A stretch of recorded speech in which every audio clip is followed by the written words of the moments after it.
Hi, everybody. Good evening. Welcome to the webinar. It is Monday, October 24th, 2016. Tonight's webinar is the foundation of wilderness therapy. Some of you may have heard this presentation before, but this is really where I talk about what wilderness therapy is and why we think it works so well. Years ago, I was asked by a colleague about the theory of wilderness therapy, and his model was very intuitive, very magical. There was a lot of symbolism in what he thought and why he did it.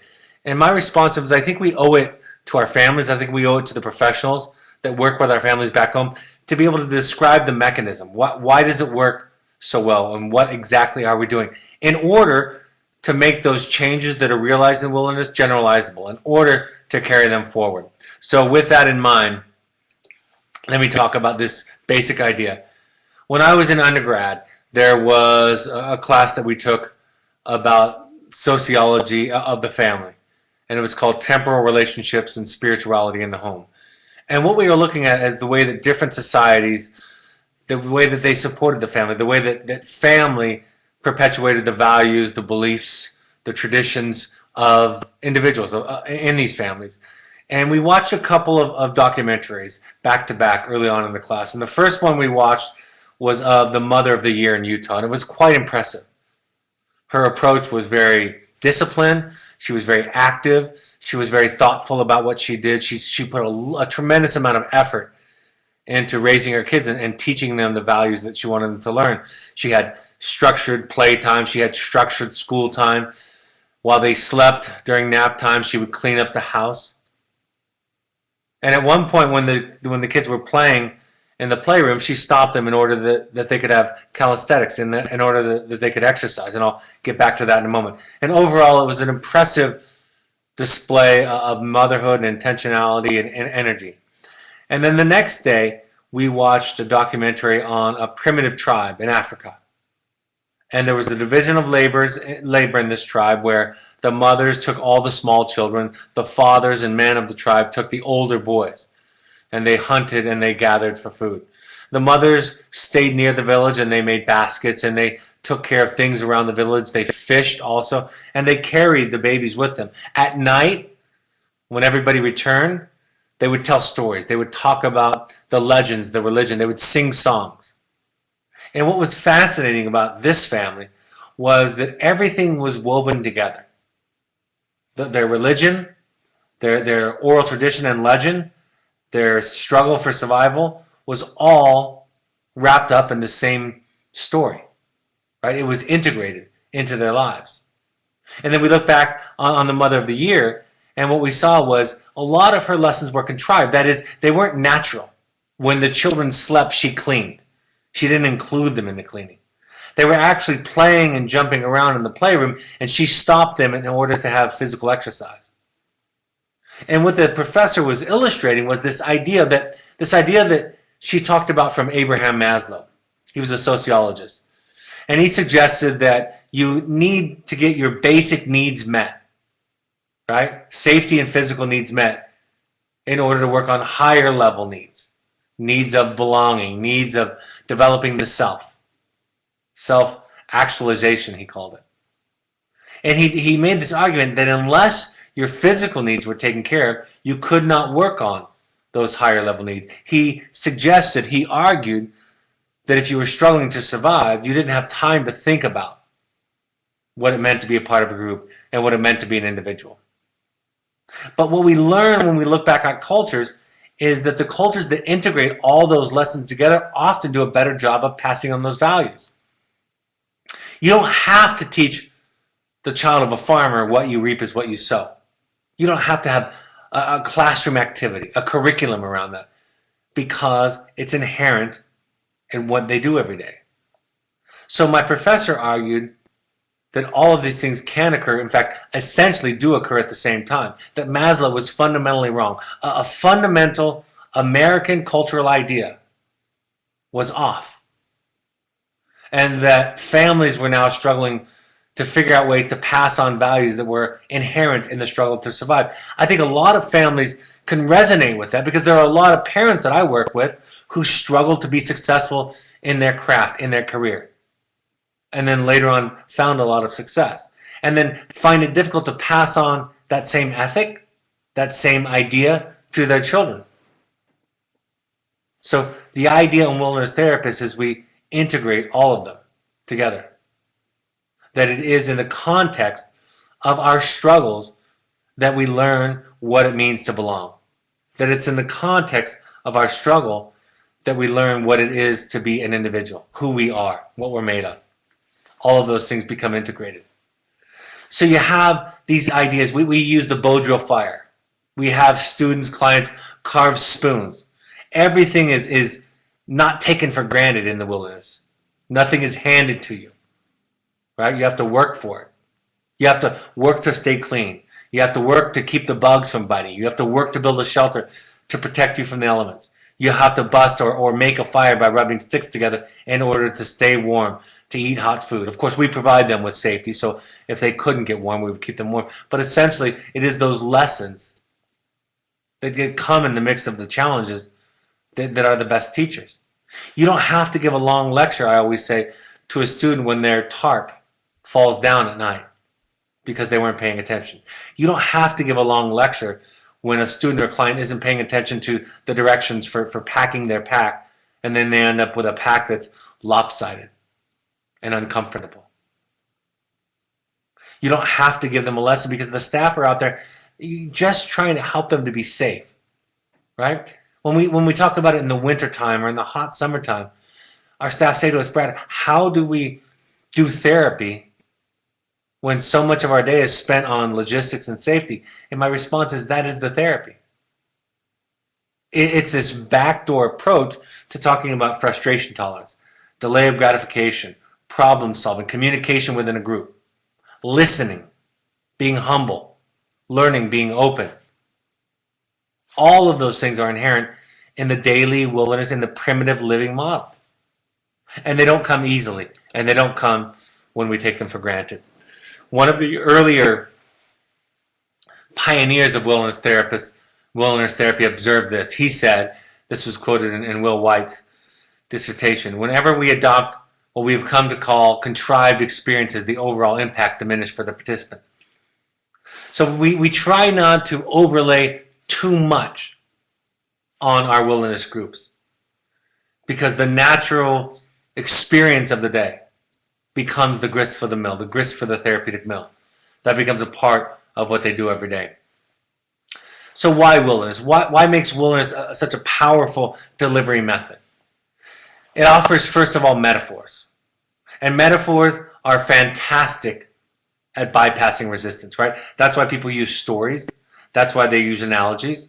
That's why they use parables. Because those can take hold no matter where you're at. They can take hold of the unconscious and begin to sprout seeds, to begin to grow.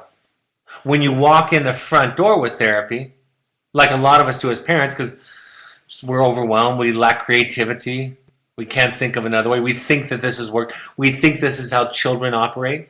When we walk into the front door of therapy, we're oftentimes rejected, which makes sense because the adolescent brain, the 13 to 25-year-old brain, is programmed to separate itself from parents. And so they will throw the proverbial baby out with the bathwater to identify themselves as separate. That's why the son or daughter of a teacher fails in school. That's why the son or daughter of a therapist doesn't talk about their feelings. Right? Why the police officer's child is caught stealing, on and on and on. I'm going to be anything but you. That is what I need to do to survive. So we offer metaphors. We use the bow drill fire. We use the activities during the day, how they're getting along with each other, to make parallels between family life, between peer relationships, between their escapism, their self-medicating behaviors. We use all of those in real time. There's a positive milieu, positive peer milieu in wilderness therapy. That is to say that we have staggered the group so that there's open enrollment, so that the students, the clients, are learning from the more senior members of the group. Right? They're bringing that information to the newer members of the group. And what we know about the adolescent brain, the 13-year-old to 25-year-old brain, is that the peer becomes more important than the parent, and that they're more open to ideas from the parent, because they're not wired to reject peers, right? They're wired to group up to find their place in society. So peers do a fantastic job of teaching each other. And students and clients do a great job of teaching and learning when they're mentoring somebody else. They learn as much, they become more invested in what they're teaching. So having that opportunity. Figuring out your identity. A lot of this is about self-efficacy. A lot of this is about who you are. You're stripped down of all the distractions, of all the escape routes, and you're left with yourself, going on solos, going on a difficult hike. A lot of my clients and students over the years would talk about a specific hike or a specific challenge where they applied that metaphor as a model for their life. So finding out who you are through going through some challenging experiences. It works well with resistant adolescents. Self-esteem and accomplishment, I talked about that last week, about how there are a couple of great contributions to self-esteem, and one of them is being able to accomplish something, being able to make a difference in one's own life. I think for our female participants, it might even be more important because a common male identity is being rugged, doing something physically challenging and uncomfortable. That's a common cultural association with gender in our society. And conversely, for girls, for young women, oftentimes there's not a lot of identity around being strong physically, about meeting physical discomforts and challenges. We know that they're resilient. We know that they give birth to children later on in life, but it's not something that is fostered and gendered in the feminine, in the female, in our society. So having them do uncomfortable things. That's why I think it might be more important for our female participants than our male participants, that aspect. The group becomes a microcosm, right? We don't have to get a long description from you. We do. We read the application. We hear about your child on our first phone calls. We hear about your child in the impact letters. But the fact of the matter is, we see in a week, we see how your child shows up in relationships. They tell us all that we need to know about them. That's why so many of you have the experience that your wilderness therapist could identify, could analyze, could assess your child as well as anyone ever, because it's a microcosm. We see it all. Removal from distractions and defenses, specifically electronic. I just spent the weekend with my family in the wilderness, in a place where cell reception wasn't available. And just naturally, we all spent more time talking to each other, making crafts, doing meditation, going on a hike. I asked my young children, what did you like best? And both of them said we liked the time just spending with the family, with each other. And again, we didn't formally talk about that aspect of it. That was my intention, but it just happened naturally.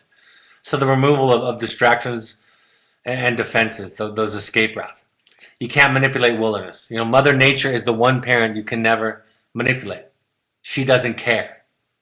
She rains, she snows, she sends insects, she sends wind, heat, and you have to deal with it. And so you start to make this about the child and the universe and the world and life. And you take away from that equation the power struggle from child to parent. And Mother Nature becomes that surrogate, that substitute parent that they have to learn to adjust to, that they have to learn to work with, that they have to learn to deal with. It's a sterile assessment environment, although it's a dirty environment. Physically, there's dirt. It's sterile in the sense that we have so much removed, we have so much control over the environment, right? There are no drugs and alcohol. There's no media. Everything is being observed. Even when we see students who might have a negative impact on each other, we can observe that, right? It's the observed negative patterns and peer pressure. And we intervene there. So that's what I mean by sterile assessment environment. It's an opportunity to remove so many of the variables that we see encroaching, that we see affecting young people. And therefore we can make an assessment about what is going on and how to best intervene. Removal of negative influences, like I said, to peers, but also if there are negative influences, and of course there are, then we can observe those and intervene there. There's a certain kind of vulnerability, right? You're outside of your comfort zone physically. And that vulnerability leads to a kind of openness, to a kind of emotional expressiveness, willingness, ability, if you will, to feel. There's a development, there's an encouragement of interdependence, right? You can't do that out there on your own. Not very well. And it's so, I used to think about the powerful metaphor. We as therapists bring in food. We bring in fruits, food for our groups. The staff bring out food. It's something very special, very powerful that the people that are teaching you, that are mentoring you, are also feeding you, keeping you alive, checking your feet and your hands every day to make sure that you're hydrated, making sure you drink enough water. Of course you do that at home, but you can't be 24/7 on top of your child. So in the wilderness, that is comprehensive. And there's a difference when somebody is handing you food to keep you alive. There's a difference that occurs in that relationship. The futility of old coping mechanisms. I think this is where they need to try the old things that work for them. They need to try to run away the same way they did before, sometimes even literally. They need to try the old ways of dealing with relationships. So often, almost on a daily basis, we're finding ourselves saying to our students and clients, isn't this what you did at home? How did it work for you there? It seems to be working for you or not working for you the same way as here. So what does a typical day look like? I have written down on your screens, for those of you who are watching via webinar, a typical average day. You wake up in the morning, you have some kind of organization orientation meeting, you're cleaning up breakfast, you're getting rid of the fire pit from the night before, we call that crushing coals. You have a morning group, hiking, lunchtime. Always, each day, there's some personal time to work on therapy assignments, reading, crafts, things like that, things from the packet of work that we give to every one of our clients and students. You hike more in the afternoon, you get to camp, there are chores that rotate each day for the group, and it takes a village, if you will, to get camp ready. You set up camp, make a fire, dinner prep, meal, eat, and then you have a group therapy, a formal group, and then you go to bed at night. That's an average day, right? It's camping, it's moving, it's nomadic, it's primitive living. And then, of course, all throughout the week and throughout the day, there can be standing groups, anywhere from a couple to 10 a day, that last anywhere from 2 minutes to 10 to 15 minutes. Group is happening whenever it's needed. Individual sessions with staff, along and during the hikes. Layovers are days when we don't hike. Those are typically the therapist days. Some other days that we lay over, we don't hike because we're doing showers, we're doing some other logistical things. Showers, of course, a couple of times a week. Divvying food twice a week, getting fresh fruit and vegetables every day. Personal time can happen according to how much each client, each student needs it. Each student has a curriculum packet where they have hard skills like busting a fire, making a spoon, making a shelter, following a leave no trace practice. And then there are soft skills like not swearing at people when you're frustrated, learning to listen, demonstrating reflective listening skills, listening and responding respectfully to staff requests. Those are the soft skills. And then there's therapy assignments, things that are specifically designed and assigned by the therapist. Book reading, papers, creating a group and a group assignment, service projects, different approaches. This week I want you to try listening before you argue. This week I want you to ask for help when you need it.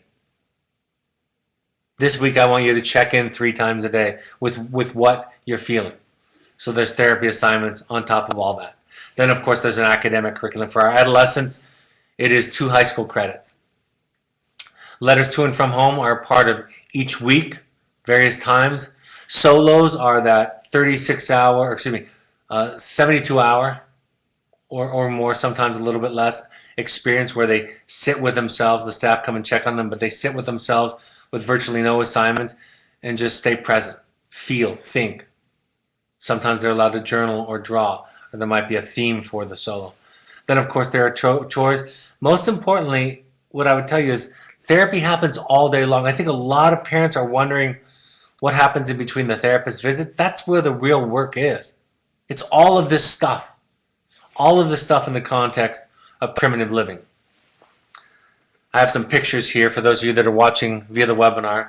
There's a Bodro fire a student spinning a bow, creating an ember in a fire. Of course, nature itself offers a kind of mindfulness, a kind of perspective on where we fit in the universe and how nature works to support itself. There's, of course, fun that happens all the time. I think that's one of the most underreported aspects of the program from a participant to a parent because they don't want you to know that they're having fun. But there's a sense of accomplishment. They do service. They go on long hikes. They have fun at night. They play games. They observe beautiful things in nature. Like I talked about this idea, this shows a couple of different exercises that students are going through. And again, we do talk about it, we do process them, but we let the metaphors, we let the ceremonies, we let the rituals speak for themselves. I love this aspect, differentiation and distance. This talks about the fact that part of what makes it effective is you pull the family temporarily apart so that each individual person can find their core, find out what they're feeling, find out what they need, find out who they are in and of themselves before they get back to relating to themselves. We do it through letters at first. Eventually we can do phone calls and then visits. But the idea is the differentiation, that separation that allows for connection is created by the metaphor, by the actual ritual of the distance. They figure themselves out. You figure yourselves out more clearly. A lot of you testify to that. Letters from home, letter writing therapy for me is one of the gems of wilderness therapy. Because you're so far away, because satellite cell phones aren't a daily activity, it's a great way to begin a healthier pattern of communication. Creating rituals, they do it for each other. They do it for themselves. That's an important part of taking home the lessons and the ideas, the concepts. I love this idea of culture. I have a picture here of a Native American mural, right, in one of our field areas. But the fact of the matter is this. There is this idea that we take them out of the front country and we put them in the back country, but the lessons, the values, the ethics, the principles are the same. But they don't come in the form of mother and father. They don't come in the form of their public high school or their private high school. They come in the form of these counterculture, tree-hugging hippie staff. They come with their own culture. You'll notice this. We have a whole dictionary online of jargon. Right? We watch them create their own culture. And it's inside of that culture that they recreate the values that you're trying to teach them. So the fact that the vehicle is a different culture is very powerful. Some goals of wilderness therapy, getting their attention. This is kind of the kick in the butt idea. This was kind of the original idea of wilderness therapy in the old school days. I talk about it in terms of creating a new bottom, right? This is an intervention to reset. It's a great crisis management pause, right? A lack of safety, things are chaotic, things are spiraling. Wilderness therapy provides a pause. It provides a short-term decision for the short term. You don't want to make long-term decisions in a crisis, right? You want to make long-term decisions after a crisis. So crisis management intervention is one of the goals of the wilderness therapy. Individualized treatment plans. You're not going to get a higher level of care almost anywhere in any milieu, in any approach than wilderness therapy. And in that way, it's the most supportive. It's the one that gives the client, the student, the most support. An assessment in the natural environment as well as formal testing in the sterile, like I said, controlled environment. It's a great assessment tool. Even though we take all the information you provide us, we can make a very accurate assessment that would resonate with most of you, almost all of you, by just describing your child's interactions with staff and peer for the week. It's a great time to pause and do family work. I call it the Trojan horse of wilderness therapy, which is you send your child to wilderness therapy to save their life, or at least to improve their life. And what you find is that this work changes you. And there's a special access that we have to parents, a special willingness to work, because this is a vulnerable process for them too, to have their child in something so strange as wilderness therapy. So it's a great opportunity for systems focus and the culture of change. It's a preparation for the next setting. Wilderness helps move participants from resignation to acceptance to investment. We typically see that procession, that progress in this process. There's a softening effect. It takes the sharp edges off demonstrative behaviors, dangerous behaviors. So your child will qualify for a different level of care after wilderness than she or he would have before wilderness. That's what I call the softening effect. It changes the level of care that your child can be successful in. It changes the level of support, the level of freedom, opportunities that they would qualify for, that they would do well with after wilderness therapy. It's great for socialization skills. That includes those who suffer from autism spectrum disorders, NLD, right? It's a great small microcosm to give social feedback on social skills and training on social skills. The objective testing and the natural observation it's a fantastic milieu. That's why a lot of the times some of the best testing that happens for a child happens in the wilderness. There are lots of studies. You can go to our website and look at the studies that we've worked on. We're always doing a long-term study, and we thank you for your participation. But these are some of the features that lead to efficacy. Relationships with the instructor. That is what clients say is the number one most powerful impact on them is their relationship with the instructors. That's not the therapist, that's the instructors.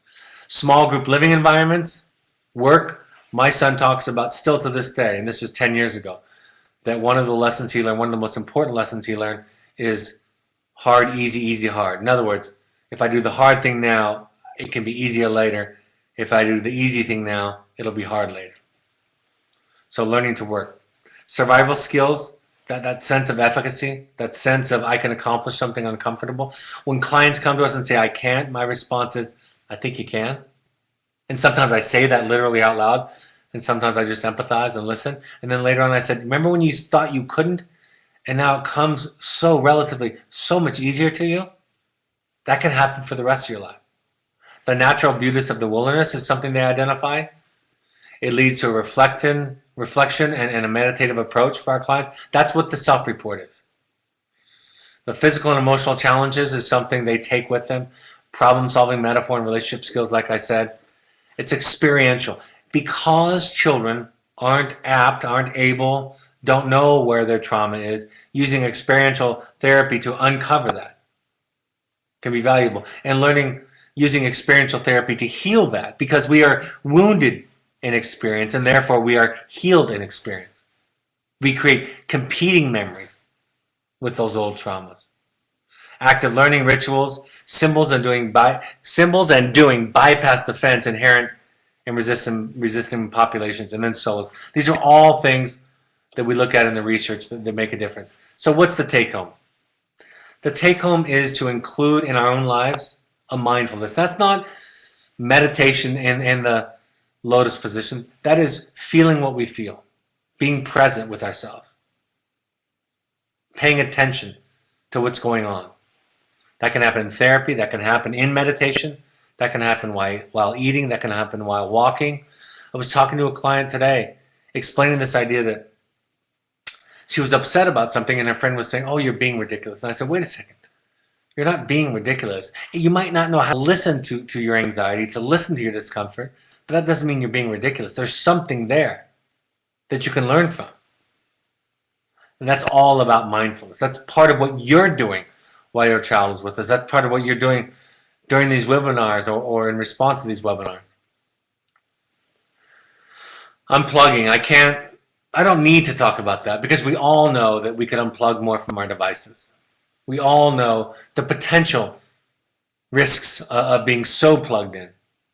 So much living in a virtual world.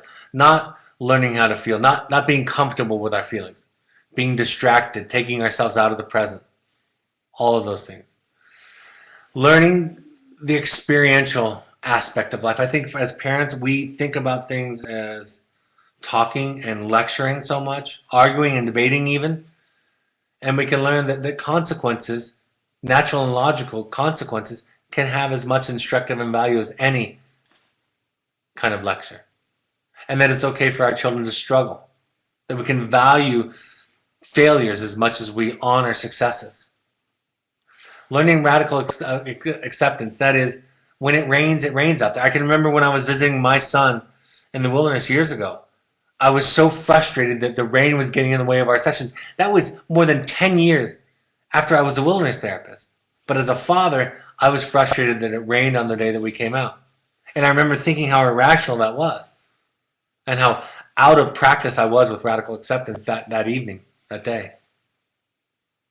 Learning to honor the journey instead of the destination. It's not about getting somewhere else, getting somewhere fast. I heard somebody talk recently about music as a wonderful metaphor for life. That the goal of music is itself. Music is not about getting somewhere. If it was, then the best symphonies would be the shortest. They'd be one note, the ending note. But music is for its own sake. Like the master composer who played a sonata in front of a royal court, and somebody asked, "What does it mean?" And the master sat down and played it again. So learning that this is it. This is where we're supposed to be. This is what's supposed to be happening. Our children, our struggles, their struggles, those are our teachers. And that's part of what wilderness offers to all of us. It's part of what nature offers to all of us. Practicing healthy detachment.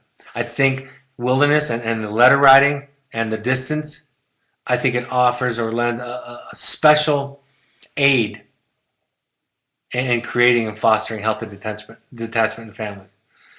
In vivo therapy. I've talked with outpatient therapists before about this idea that typical outpatient therapy is a little bit contrived, right? And it's okay to take a walk. It's okay to play games. It's okay to do play therapy. It's okay to sit in a park.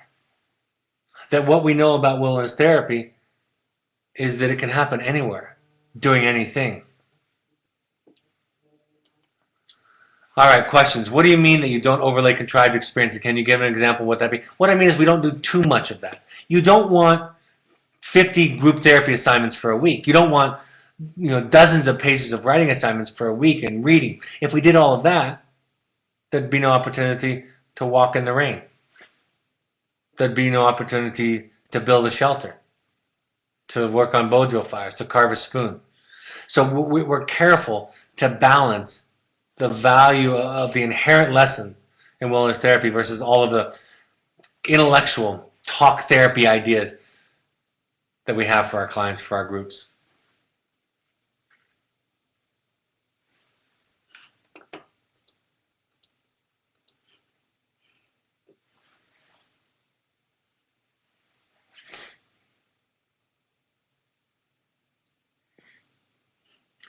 All right, I'll go through a few of the announcements, and then if there are any other questions at the end, I'll take those. I'm excited. The play is in 2 nights. Going to see it. I saw somebody's already written me and said that they loved it. If you want to follow the play, it's on engardearts.org. That's engardearts.org.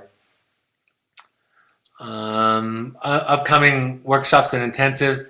We want all parents to go to the workshops if possible. The next one is November 12th and 13th. If you want to do deeper work with me in Park City, Finding You are the intensives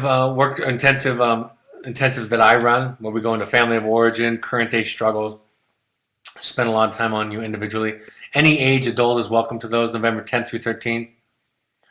We want every family to attend 6 of these parent support meetings while their child is with us. If you haven't already and you're already done, please go to them. Al-Anon, CODA, Families Anonymous, Nar-Anon, or Alateen. Parent support groups coming up. New York City on November 16th. Sooner than that, Los Angeles on the 6th. That's a Sunday afternoon. Daylight Savings ends the night before. That's in Studio City. We're going to have an afternoon potluck followed by a parent meeting. Then the following day in the Bay Area. Atlanta on December 1st. Toronto on December 12th. Stephanie at evoketherapy.com for more information or to RSVP. Follow us on social media. Remember that all of these webinars are now going to be available on podcast. Go to evoketherapy.com or go to SoundCloud on your Android device. Download the SoundCloud app, and you can look us up there at evoketherapyprograms.com. Twitter and Instagram. Facebook, the Alumni Foundation page for books. The Pursuits is for young adults. The book is on Amazon. Any last questions before we close this evening, Michael?